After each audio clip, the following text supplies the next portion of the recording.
যারা আওয়ামী লীগের লিফলেট বিতরণ করবে তাদেরকেই গ্রেফতার করা হবে বলে মন্তব্য করেছেন প্রধান উপদেষ্টা প্রেস সচিব শফিকুল আলম। রাজধানীর ফরেন সার্ভিস একাডেমিতে আয়োজিত এক ব্রিফিংয়ে এ মন্তব্য করেন তিনি। প্রেস সচিব বলেন, আমাদের কড়া বার্তা, যারা পতিত সরকারের পক্ষে কর্মসূচি পালন করবে তাদের কোনো ছাড় দেয়া হবে না।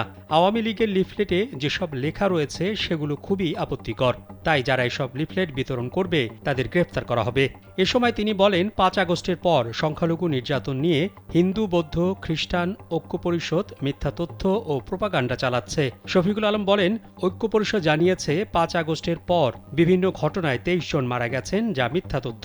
এছাড়াও ১৭৪টি ঘটনার তথ্য জানানো হয়েছে, সেটিও সঠিক নয়। পুলিশ তদন্ত করে ওইসব ঘটনার তথ্য পায়নি।